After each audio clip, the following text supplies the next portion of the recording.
Hey guys, what's going on? It's me, the Retro Viking, and I'm back with a video from a game that I have not put here on the channel in a couple of years. It is Fishing North Atlantic, and we're going to do something special today. So first of all, I'm going to take only a couple of crewmen out. We're going to swap these around. All of my crewmen are all trained up in various skills, but I'm going to take out the two that, well, honestly, the two that I can pay the absolute cheapest to maximize my profits. The American dream, the way corporations are run. Pay your employees as little as possible so you can keep all that money for yourself. Okay, so now that the crew is all squared away and taken care of, we're going to work on our gear here.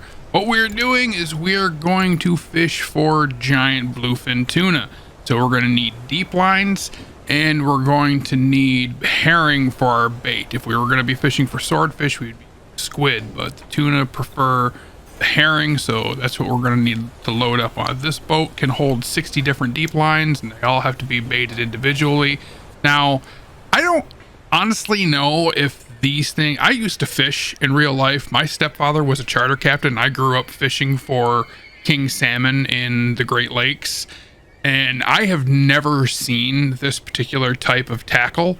I've never used deep lines. I've never seen it used. I've seen long line fishing for swordfish. I've seen rod and reel fishing for giant bluefin tuna. I have never seen the particular type of fishing that is done for tuna in this game. I know how to do it, but I've never seen it used in real life. So if you've seen it, or you're familiar with it, or if you know for a fact that this just isn't done, then drop me a comment down below and let me know, because it just seems weird to me.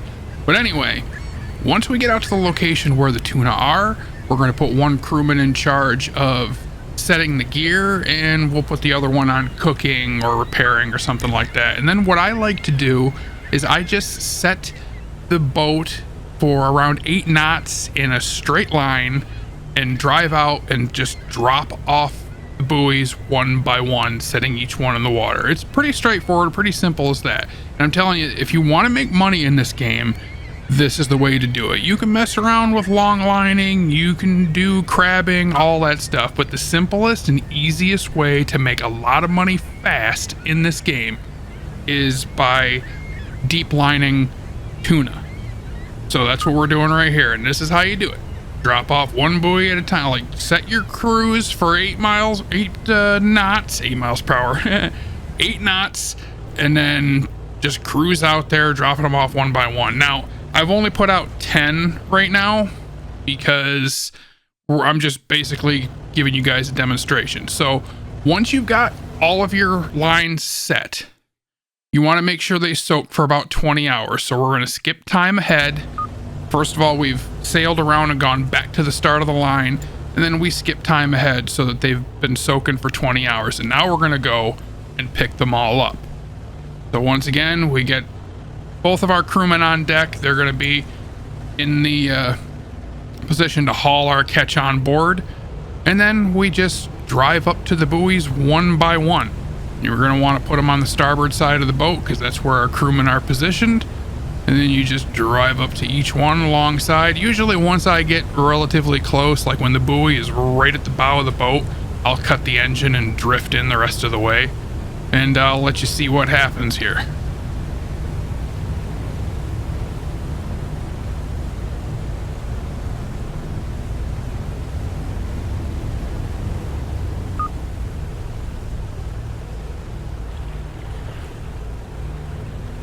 Alright, as you can see, we've hooked 3 tuna on this one line. Now, usually, if you're in an area that's well populated with tuna, and it's the water from top to bottom is deep enough, then you usually can score about 3 tuna per line.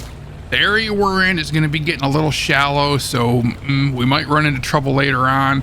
And honestly, I'm surprised we caught any tuna at all. I bought a tip from the bar before I started this where they told me that tuna was spotted here today. So that's why I went out here, even though I'm not showing any on my sonar, which is completely strange to me. There's no tuna in around at all, but I'm still catching them. So, well, let's pull the rest of these buoys. Also, in case you were wondering, you can send one of your crewmen off deck if you want to manually catch these tuna yourself. All you have to do is when you pull up to the buoy, you'll have to hold down the E key in order to initiate the fishing mode. Then it goes into a mini game where you have to hook the tuna and haul them in yourself. And it's pretty easy. You just have to put the cursor there over top of the tuna's head when it gets in range, and then click the button and you'll haul them aboard. My crew are pretty well trained, so usually I let them pull the tuna aboard and then I do the driving. When you're just starting out and your crewmen are inexperienced, you can usually increase the amount of tuna that you catch by doing it yourself, because you'll have a higher skill level, which means the tuna that you catch will weigh more than the ones your crewmen will. But if your crewmen are all trained well and you'll get a perfect every single time they pull one aboard, then it really doesn't matter who does it at that point. You're not going to be getting an advantage by doing it yourself. Look, there's so many tuna around here. They're right there on the surface. I wish I had a harpoon boat.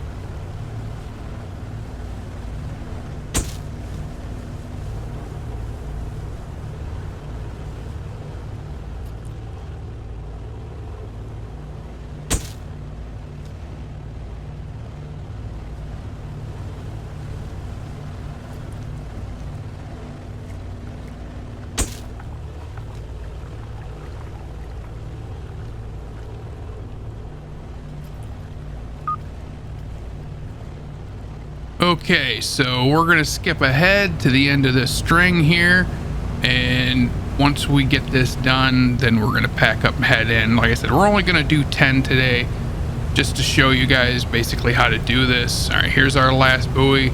The water is getting kind of shallow here, so see, we only got one tuna on this one instead of the usual 3. I'm surprised actually we got any at all, because usually when the water is too shallow, it'll tell you it didn't catch anything, but we still managed to get one on that one. So now we're going to bring our crew inside, and then we're going to pull up all of our waypoints and everything, and basically fast travel back to the nearest port as soon as we go through and determine which port is going to give us the best price. All right, so here's the finance tab, and we go over here to the left side on fish prices, and we'll look down at tuna, which is in the 3rd row on the bottom. All right, so it's $23 at Yarburg and $24.25 at Lockport. Here we go. Ingalls Head is down to 24. Digby is also 24, and Dennis Point is 24. So it looks like Lockport is going to give us the best price. So we are going to now pull in everything and fast travel to Lockport. Here we go. See you on the dock.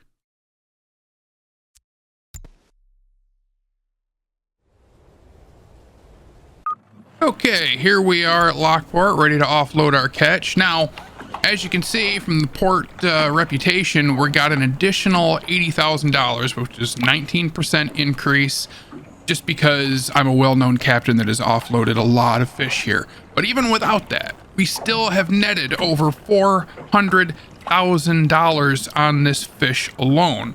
Now that's partially, we're using the Andrea Gale, which is, the developers made that completely based on the ship from the movie The Perfect Storm, based on the true story, the ship that was lost during that storm years ago. But this boat can hold 60 of those deep lines.